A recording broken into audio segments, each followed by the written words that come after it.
చేసిన విలేకరులకి, print media మరియు electronic media, Janasena కార్యకర్తలకి అందరికీ నమస్కారం.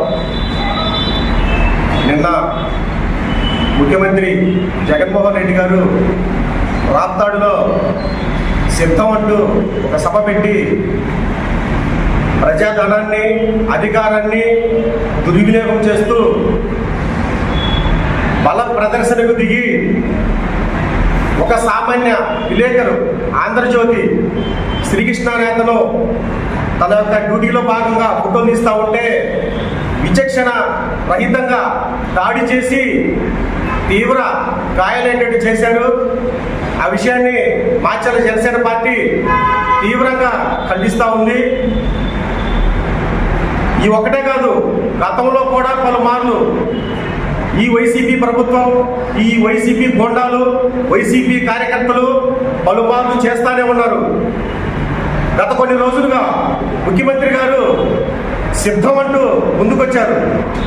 మేము అనుకుంది ఏంటంటే 4.5 సంవత్సరాలలో చేయలేనివి ఇంకేమన్నా ఉంటే తప్పు తెలుసుకొని మంచి చేయడానికి, ప్రజలకి ఉపయోగపడేవి ఇంకేమన్నా ఉంటే చేస్తారేమోనని మేము ఆశించాం. కానీ కుక్కతోక వంకరే అన్నట్టుగా ఈ జగన్మోహన్ రెడ్డి సిద్ధం అంటూ ప్రజాధనంతో ఫ్లెక్సీలు కట్టుకొని, అసలు ఈ ముఖ్యమంత్రికి రాష్ట్రం అంతా ఫ్లెక్సీలు కడుతున్నాడు సిద్ధం అంటూ. ఆ ఫ్లెక్సీలు కట్టే అర్హత ఈ ముఖ్యమంత్రికి లేదు. ఎందుకంటే గతంలో ప్లాస్టిక్ ఫ్లెక్సీలని బ్యాన్ చేస్తున్నామని చెప్పాడు సాక్షాత్ ఈ ముఖ్యమంత్రి. ఏ ముఖం పెట్టుకొని ఈరోజు రాష్ట్రం అంతా సిద్ధం అంటూ ఫ్లెక్సీలు కడుతున్నాడు? ఈ ముఖ్యమంత్రికి సిగ్గుందని అడుగుతున్నాం మేము మాచర్ల జనసేన పార్టీ తరఫున. ఈ ముఖ్యమంత్రి క్లాస్ వార్ అంటాడు, పేదలకి పెత్తందాలకి మధ్య యుద్ధం అంటాడు. పేదలంటే ఎవరు? దేశంలోనే ధనవంతుడైన ముఖ్యమంత్రి పేదవాడంట. మరి ముఖ్యమంత్రి పేదవాడైతే ఈ ప్రజలంతా మరింత కోటీశ్వర్ల. ఈ ముఖ్యమంత్రి, ఎమ్మెల్యేలు, మంత్రులు, వాళ్ళ యొక్క కార్యకర్తలు రాష్ట్రాన్ని అడ్డంగా దోచుకొని అవినీతి సామ్రాజ్యాలు కట్టి ఇంకా దోచుకోవడానికి మరొకసారి ఎన్నికల్లోకి వెళ్ళి మాకు అవకాశం అని అడుగుతున్నారు. ఇంకేముంది మీరు దోచుకోవడానికి?